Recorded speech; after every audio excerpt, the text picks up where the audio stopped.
In this video, Mike from Perch explains what aggregators like Perch are looking for when considering buying a business or brand by evaluating Amazon advertising performance.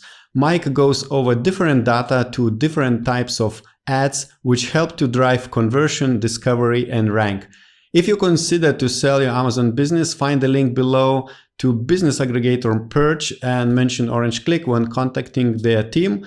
And also I would like to mention that this video is hosted by LISETT LEES. She works with different Amazon brands. And as always, if you like videos we create, don't forget to click the like button below and subscribe to our channel.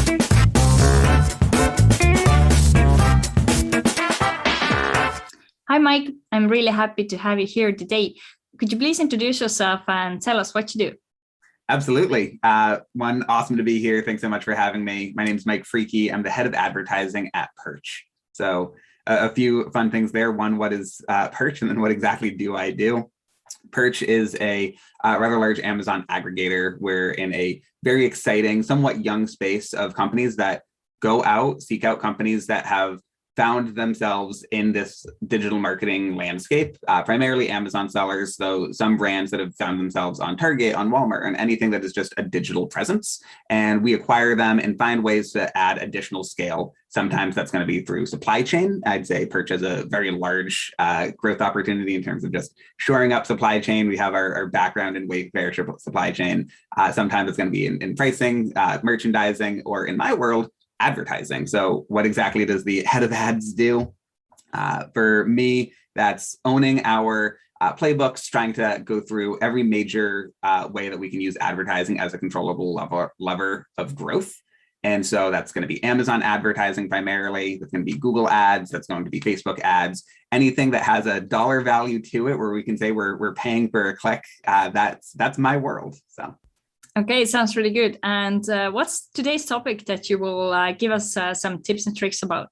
Absolutely. So today we're going to be going over some of my favorite advertising tips and tricks for just how to make yourself more appealing to aggregators and how you can boost your valuation. Okay, very good. I know you have a slide deck for us as well to give a more in-depth details about it. So go ahead, share your screen and let's go. So quick overview. What are we going to be talking about today? One is just what are we as aggregators actually looking for when we're talking to you about your business? Want to understand that nobody's perfect. So give you a sense of what are the things to avoid doing before you come to work with an aggregator. We'll go into those favorite tips and tricks that I mentioned, and then have any room for questions just in case you spurred some good conversation. So what exactly are we looking for? The one biggest thing is going to be just data, and a lot of it. I think there's a general sense that, especially for sellers, I'm granted, if you've been selling on Amazon for a while, you probably know just how much of a headache that pulling data from Amazon can be, if they even allow it to be a headache, because especially on the advertising side, Amazon will make it impossible to pull data beyond 60 or 90 days, depending on the type of data that you're looking for. So on our side, we're really going to look for people who have a lot of data that we can use to prove out your business model, prove out what sort of success you've been having. Going from there, we're looking for, when we're talking about advertising, ads that drive conversion. You know, we're not looking to see like, oh, well, we're spending a lot of money on awareness that doesn't lead to a sale. We want to make sure that you're getting competitive conversion rates with your product. We're also going to be looking for ads that are driving discovery. So are people only converting on when they're searching your brand name, or are people in market, they are doing a search where they're identifying, I could really use a set of champagne glasses, or I could really use some form of reusable dinner plates.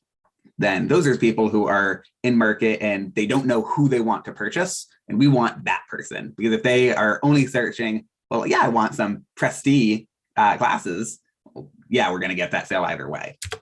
We're also looking for ads that drive rank with proof. I think it's very common for people to say, oh yeah, we're spending our advertising to boost organic rank. To a point that's valid, but to a point we also just need to know that that's happening, that is driving the results that you're claiming that they're going to drive. And lastly, we're looking for ads that drive profit. Again, it's one thing to be able to drive some of those incremental sales, but if the only way we can drive incremental sales is consistently at a loss, then that's going to just make advertising a less favorable growth lever for us. So now that we've noted on all of those things for what are we looking at as aggregators, what can you avoid doing? So first, I want to start out with the myth that your ads need to be perfect, that they need to be fully optimized, the advertising needs to be just a completely flawless portion of your business for us to consider acquiring you. That is not true. If that was true, I would probably be out of a job because it means there'd be nowhere to go from there but down. So instead, what we're looking at is we just use advertising as a growth lever. We want that to be a consistent growth lever. And we know that most sellers, they don't have the time, they don't have the resources, they don't have the expertise to fully optimize ads. So what we're really looking for is a proof of concept to say, hey, if we were to throw more money at this, if we were to throw more time at this, if we were to throw more experts at these campaigns, could we do something differently to unlock more value that any of those factors are just a limiting factor for the current seller? And that's what we're really looking for. So within there are some good things that you can be doing that relates to bad performance, but it helps us. And then there are some bad things that relates to good performance. So first, if your campaigns are limited by budget because you just don't have deep enough pockets to follow an always on ad strategy, that's actually relatively speaking, a good problem to have. Ideally, you're going to be able to let your ads fully breathe. But if you are concerned, maybe you're working on some go to launch strategies, or just for any reason, you don't have the ability to spend the entire day's budget that Amazon would ideally allow you to spend, that's an issue that we generally won't have on purchase side.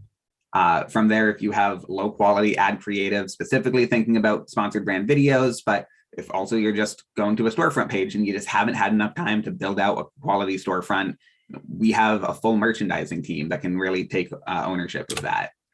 Or if you are running a number of tests or really trying to push organic rank and your ACoS is just a bit higher than you'd really like to see it, as long as we know what is causing that performance, that's helpful because, as I mentioned in the previous slide, that's all data that we need to know anyway. So you're giving us that proof of concept by running those tests.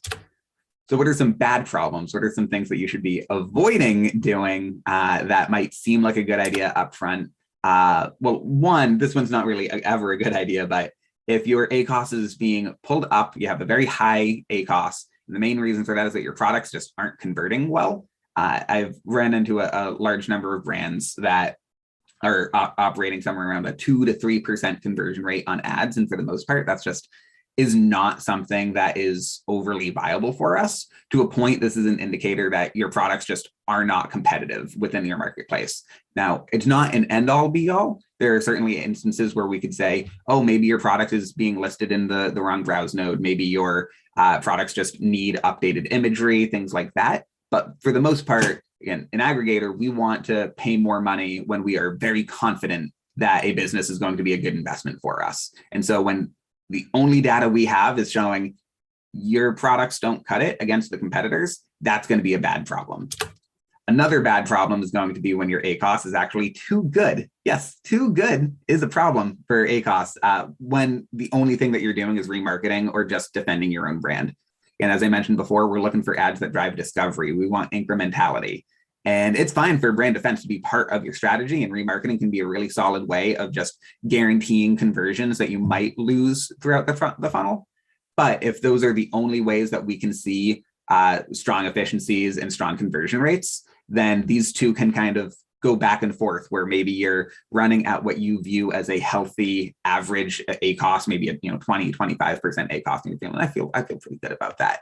But if we then peek under the hood and we're saying, well, you get a 5% on any instance where people are searching your name, then you get a 100% ACoS on any instance where someone is actually in market and they don't know you exist. That's not scalable. We can't just invent more branded traffic and the cost of discovery traffic based on your conversion rates somewhat make it a non-starter. And then lastly, if you're just unable to quantify the value or cost of organic rank, again, not an end all be all, but just something that makes our job as an aggregator a little bit harder, makes it a bit tougher for us to, how should I say, makes it harder for us to have that confidence that your your product, your brand will be a very solid, strong investment. And anytime we have those questions, that's just going to be an area that is going to give us some pause, sending over an offer. So end of day, again, we want confidence that the products that we're buying are scalable, that if we were to unconstrain all resources and inject a lot of our expertise into them, that we would be able to take the brand to another level. So I think this is really the fun part of everything. We're going to go into our tips and tricks and how we can make this all actionable. So I'd say so far, this is just really nice to know information for any sellers who are considering, or brand owners who are considering selling their brands.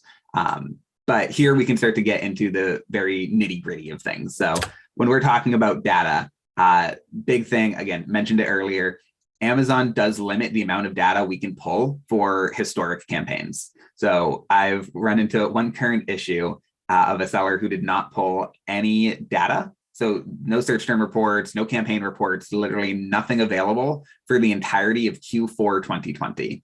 As a result, we have no granular understanding of what were the dates in which your campaigns ramped up, when was your ramp down, what were the terms that you were going after, what were any areas that you may be over pursued on that we can take the learning and remove from our comps as we're trying to grow, and what were the areas that you maybe could have grown significantly more. And we just don't have any of that data, and that creates a very frustrating situation as the aggregator and the new owner trying to really push things forward. So what we can do very easily in Seller Central, going into advertising reports, you can actually schedule out reports to make them recurring. So that it just is always being pulled by Amazon. So you do this once as a setup, and you can walk away from it and know that you will always have the reports you need. You don't need to invest in any sort of expensive API system to pull things for you, or a data warehouse to save all the information. You can. We definitely would not, we're not going to knock you for that. But what's going to be just the easiest way to get this value is to go into your advertising, click on any given campaign type that you want to be pulling the ad reports for. I'm recommending search term reports, impression share reports, advertised product reports, and placement reports as our sort of table stakes, what we always want to be looking at.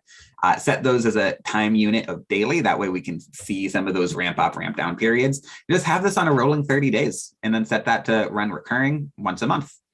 And set it for some end date in the future. That's the one thing of this that I didn't add into the visual, is set your end date sometime a year out in advance, something like that. So you don't have a situation where it stopped pulling data for you.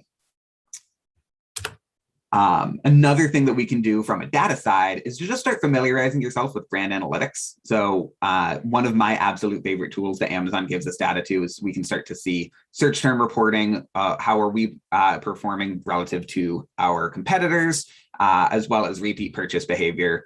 We're going to talk a bit more about brand analytics throughout the presentation, so I won't go into too deep of detail right now, but just know I really like brand analytics. When we're talking about ads that drive conversion, again, we're really talking about a competitive conversion rate. And so within that, one thing that you can do is identify what a competitive conversion rate is. And we're going to do that heavily through brand analytics. I told you we'd talk about it again. Here it is. So brand analytics, what we can start doing is if you put in either an ASIN that you want to see all of the search terms that you are relevant for, or a search term, and then all of the related search terms that your product shows up on. Here on screen, we have one of our Hertzco products. So this is a exciting Perch brand where you can see here, #1 ranked in click share and conversion share for the term dog hairbrush, dog brush for long-haired dogs, and dog grooming brush. So fantastic. And what we can do here is a few different things. One is we can just compare our conversion share to click share. So just create that as a placeholder metric or a proxy metric, where we're just going to see anything greater than 1. So if you have a larger conversion share than you have click share, that means that you are getting more sales than people who are willing to click on multiple products. You are winning those sales more frequently, and that's a really good position to be in, because that means that Amazon will like your product more, give you more likelihood to climb up the ranks. From our side, it's just proven that your product has what it takes. It means that when compared to other competitors, you're in the top 3 and you're able to get the job done. Now, granted, there's going to be a very steep drop off from number 1 conversion share to number 2 to number 3, and then anybody outside the top 3 is going to be really struggling.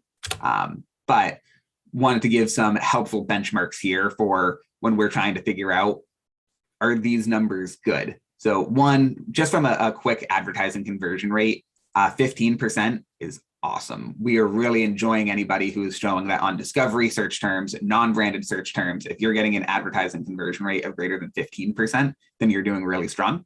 Anecdotally, we have a handful of brands that on very discovery, non-branded terms, we're getting conversion rates as high as 40 to 50%. I'd say that those are more outliers. I don't think we're exclusively buying brands that get a 50% conversion rate, but the fact that we're able to see brands run in a consistent 30 to 40% range, that is really proof of how strong a top ranked product can be in the market. From there, we're going to be looking at our average conversion share to click share ratio. Top products are going to be running at a little bit, just a 3% over that rate of 1 that we talked about. And this really is a numbers game. Most often a product that is only going to get as many conversions as they are going to get clicks. So when you can start to just get very small incremental wins to shift yourself more into the conversion side and steal some of those shares away from competitors, that's going to make a very big difference for Amazon as you start to rank more. And I also just wanted to pull a quick view of, on average, how much click and conversion share does the number 1 ranked product have on Amazon across all categories, the 2nd ranked product and the 3rd ranked product. So in this case, we're looking at, I believe this is about 70% of all clicks are going to products ranked 1, 2, or 3, which is pretty phenomenal. And that's how important it can be for you to get into that top ranked position. And because I really, really like those charts, I wanted to pull this for just a lot of different categories. We're not going to go into all of these, but for anybody watching this video, feel free to pause this to take a deeper look. But the cool ones that I want to highlight out are, for example, baby is a very, very top heavy type of product category where we're seeing that our top 3 products account for 62, maybe 63% of all conversions on Amazon, as opposed to home and garden, where those same just top whatever on any given home and garden term, if you are a top 3 ranked product, that you're only getting about 38%.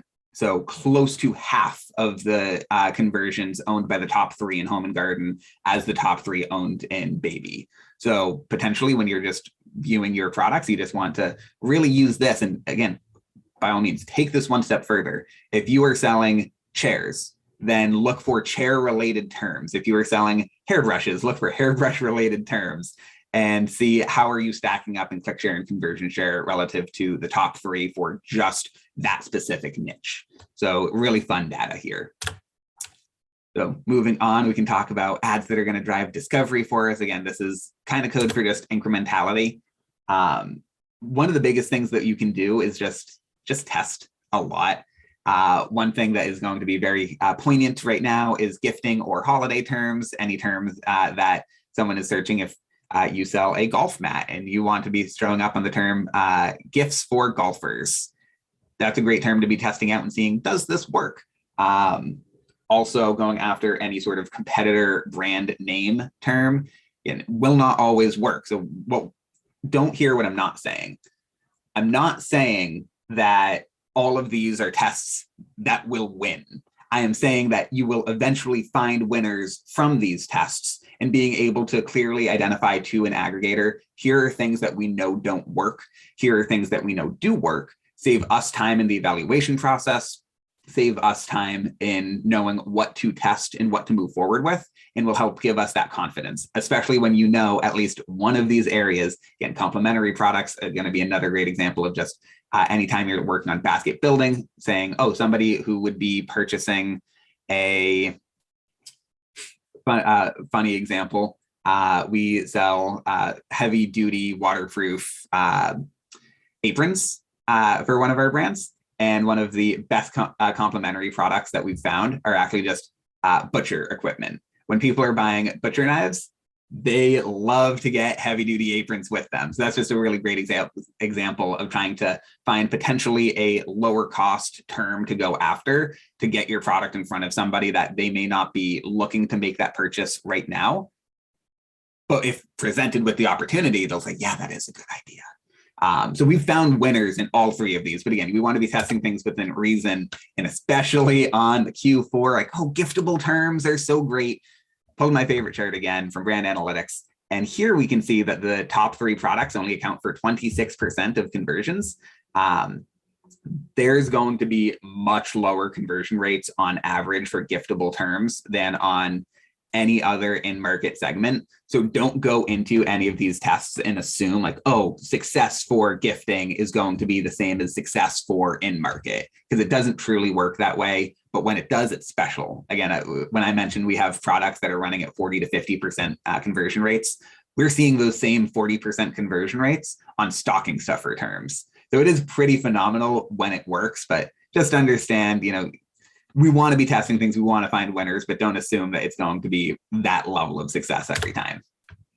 We'll also take a look at using offensive product page placements. So when you can go after competitor pages, potentially a competitor search term name, too expensive. You're not highly relevant for your competitors' names most often. And so Amazon will be giving you significantly higher cost per clicks for the same term than if that competitor is defending themselves. However, we notice that a lot of people will be neglecting their own both defense and in some areas the offense of going after just the product pages of your competitors. So this can be either just you have your top competitors, that you are highly competitive against, you have a review advantage, you have a price advantage, you have any sort of value prop advantage. And then if you run a sponsored display or a sponsored product ad on their pages, then as someone is scrolling down, trying to read everything that they can read about that product, they're going to find you. And chances are, if you do have one of those advantages, you're going to get them to go away and you're going to get them to take a look at your product. And at that point, it's now a significantly cheaper cost to get the same exact person to view you than if you were more aggressively fighting for the head term top of search within their initial search. So highly recommend that you take advantage of these offensive product page placements, but also note that generally speaking, these product page placements, they have significantly worse click-through rates. They're going to be a whole lot harder to scale. And they also won't necessarily have the best conversion rates. So again, this is an area where you want to identify what works, what doesn't, and specifically which ASINs can you target that work really well, and then negate out any ASINs that don't work well.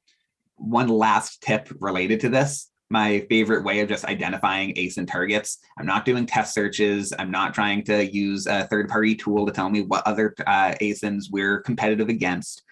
I run automatic sponsored product campaigns and then go to the search term report. Within the search term report, we can see both any typed in search that a customer would type into Amazon that then led to a click. We can also see any ASIN that your product showed up on that they then clicked on, that they then converted on. So if you use very low cost automatic sponsored product campaigns, use those to source your ASIN targets that you can then get more aggressive on in manual ASIN targeted sponsored product and sponsored display campaigns. That was a lot. So let's go into another fun topic of ads that are going to drive rank. So here we're looking at just tracking your performance. Again, it's very easy to say, oh yeah, our rank's slipping a bit. Let's just boost ads without that ever actually doing anything, because what you might find out is that you boosting ads by an extra $500 a week still doesn't have a large enough impact on incremental units that would be necessary for you to get back up into the top 10, the top 5, the top 4 to make sure that you're on that top row of organic listings. So make sure that you're finding a third-party tool to track this. Again, if you have a capability to track this using your own data, that's great and awesome for you. But most of us in that seller space, you're going to want to be using something like a Helium 10, a Jungle Scout, or some other comparable tool just to track the day over day and potentially intraday changes to your organic rank. So when you're using advertising to push this, you're doing so purposefully. The other thing that you can just do here is just ask and answer questions. So again, testing is going to be a big theme here, as we saw over the previous couple of tips. We want you to go into any given advertising to influence rank with the idea of what would happen if we doubled our ad spend? What would happen if we turned off ads or cut them in half to our rank? Because when you can give us those answers, when you can go to an aggregator, say, hey, I'm looking to sell, and I know based on several tests that we're going to see this is a requirement. This level of advertising is required to maintain organic rank. This level of advertising is necessary to boost organic rank. And that's, again, giving us that confidence that we need, that what we're doing is a positive investment for us. We also want you to ask questions of at what point is your rank going to fall? So again, knowing that maintenance point of if we were to pull back ads entirely, this is going to turn off. Then having that data up front, again, just gives us more confidence. Next, ads that drive profit. And I'd say that's kind of a scary word for a lot of people. I know there's quite a number of people who look at ads as a break even at best strategy. And for the most part, that's really not how we're looking at things at Perch. Break even has its moments for sure. But for the most part, if you can't use advertising to drive profit on a consistent basis, then that's going to be a knock in terms of we can find products that do drive additional profit via ads. The top thing you can do is know your margins, know what break even actually is. We're talking really about gross margin. We're saying if a person were to just magically land on your product page and then purchase, how much money did it cost to get the product from wherever you manufactured it to the user? And then how much money did you make from that? And here it'd be potentially not that surprising how few people actually know on a product by product basis where their margins are at. And if you don't know your margins, there's no effective way for you to set that break even, to set a rate of ACoS efficiency that's going to drive a consistent profit. So knowing your margins, it really is step one. From there, it's going to be really helpful for you to know your repeat rate. So this is from the repeat purchase behavior report of brand analytics. So going right back to my favorite brand analytics tool, you can use the repeat purchase behavior report, put in, I'm typically looking at a quarterly range here. This is going to show your repeat purchase behavior on a full 3 months. That this is not a rolling 3 months. So in the example I have here, where this is showing April 1st to end of June, if somebody purchased this product on June 30th and then made a repeat purchase July 4th, that would not count as a repeat purchase for this report. So this is going to somewhat skew down of what your true repeat rate is. So keep that in mind. But otherwise, if you can know your margins and you know how likely a consumer is to repeat that same purchase and buy your product again, then what is break even is now not truly break even, because you're saying that your cost to acquire the very first purchase is likely going to be a whole lot higher than that cost to then have the person come back and buy again. Now, this really only matters if you're working with a repeat rate of, I'd call it 10% or higher. If you're anything well below 10%, then chances are those are just incidental purchases that you cannot rely on a quarter-to-quarter, month-to-month basis. So anything below 10%, you can somewhat skip this step. But if you're over 10%, then offset your ACoS goals with the expectation that you're going to get another 10% of that revenue in a couple months. And last thing is just really be intentional. In the same way we want to be testing everything, we just want everything that we're doing with advertising to have a purpose. We want to know that when you're hitting a certain ACoS goal, or just hitting a certain ACoS, why? Why is that the ACoS that you've been hitting, besides just, well, that's what our ad person said to hit? So on our side, we're going to run through all of these calculations to figure out, okay, if we were to run things, this is what an ideal ACoS would look like. How close to that ideal ACoS are we able to hit currently? And then start evaluating search terms, start evaluating the placement, start evaluating every aspect of the ads to say, if you're not hitting that, how can we hit that more? And if you are hitting, or how can we start to? And if you are hitting that, what can we do to scale that growth? And now it's no longer an efficiency game, but purely a volume game. So as long as you're intentional about setting all of these goals and knowing what is a cost per click that makes sense for you, what is your conversion rate, and is that standard, you know all of these things, then everything else will fall into line. So we're just going to reiterate what exactly are aggregators looking for when you're coming to them saying, hey, I want to sell my business to you. One is just confidence that your brand is going to be a good investment. Two, we want the data that backs all of this up, that's proving out that your products are competitive, that your products are discoverable, and that your products are profitable.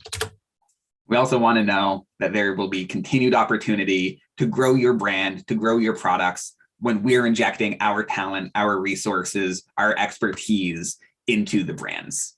Perfect, Mike. Thank you so much. It was really interesting to listen to you and hear your take on all this advertising topic. And also, thanks for bringing in some market information as well regarding all of those different data points, because it's always really interesting to see how different categories compare to each other and etc. So that's really nice.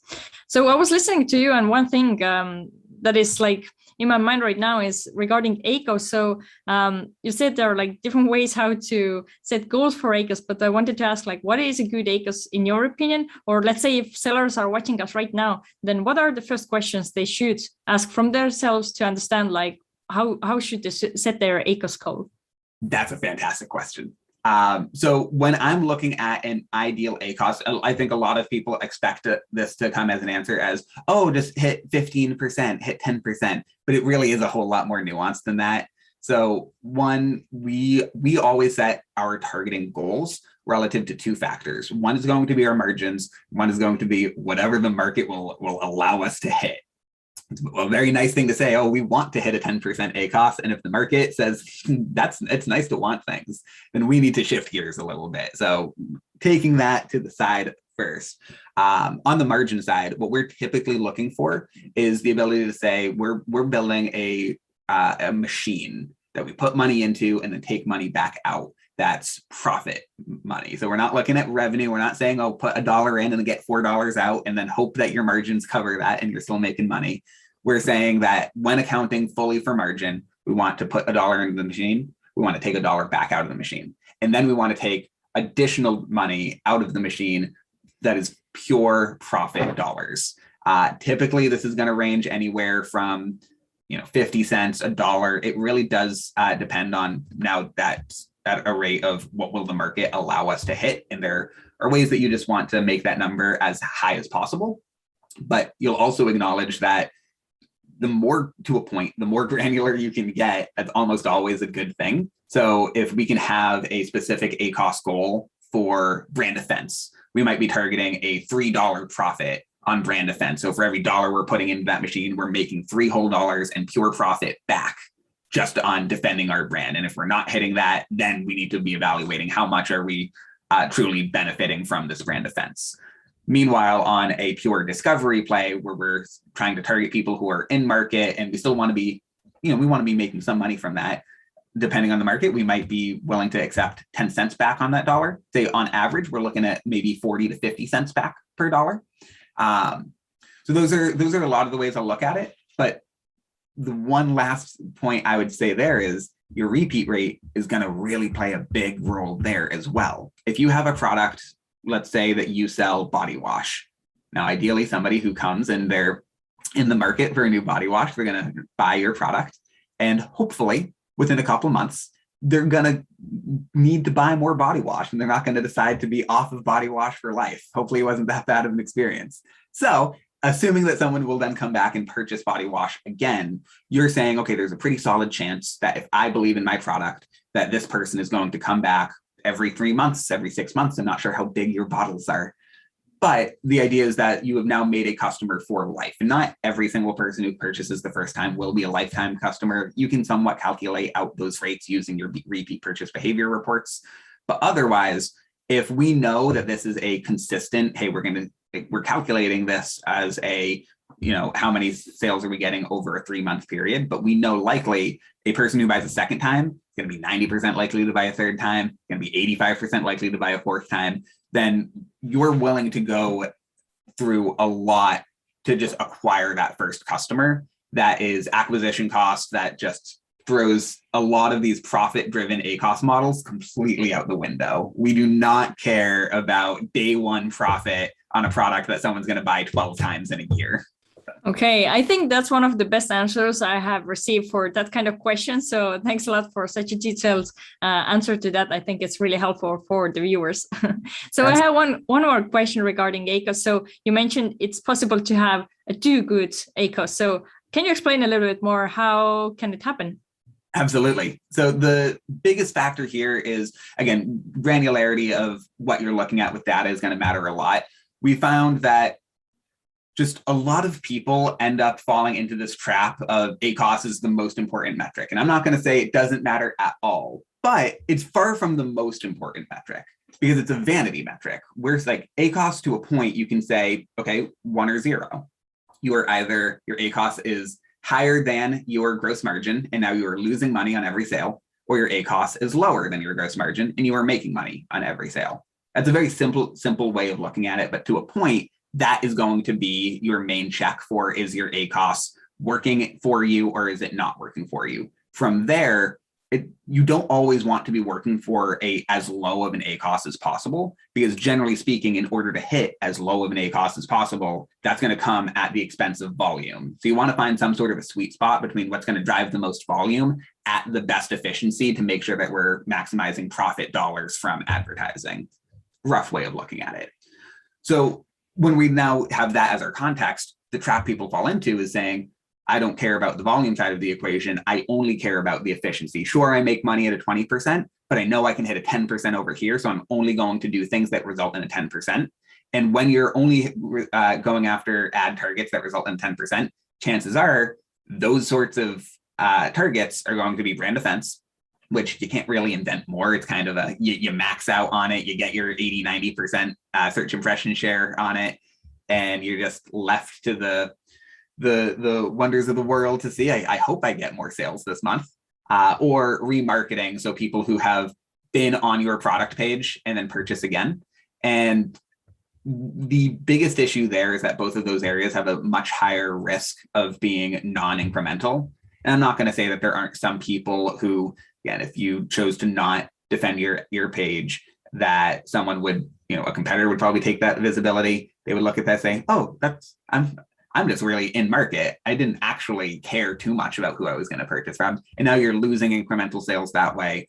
Or people who truly did, they went onto your product page while looking at a bunch of other pages. They navigated away. They maybe wouldn't make any purchase whatsoever. And then a sponsored display ad off of Amazon brought them back. Those will happen.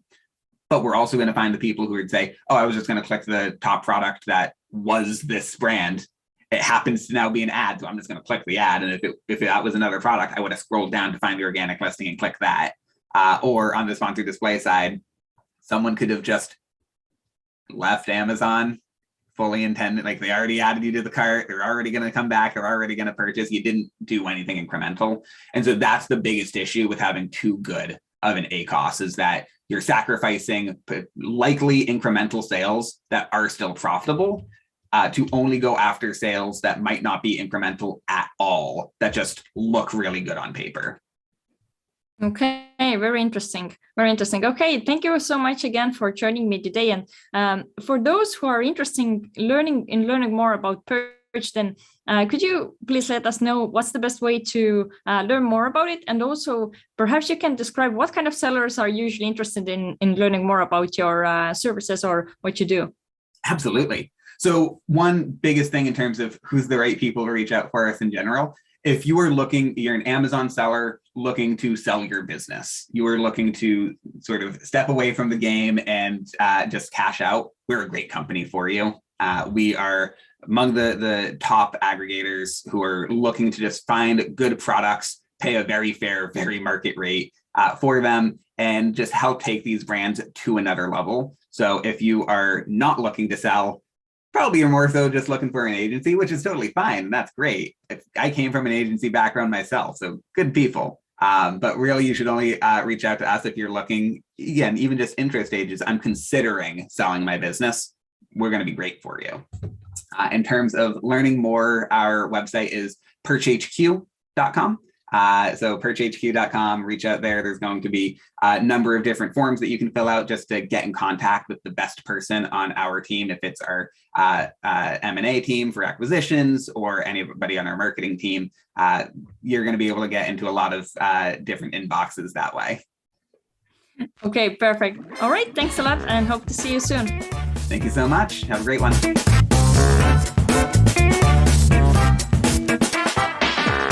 I hope this video will help you to sell your business easier.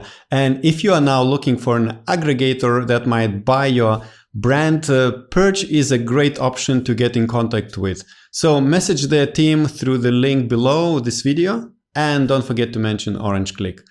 And now I recommend you to check out other video with Perch where we talk about how to prepare your business to sell.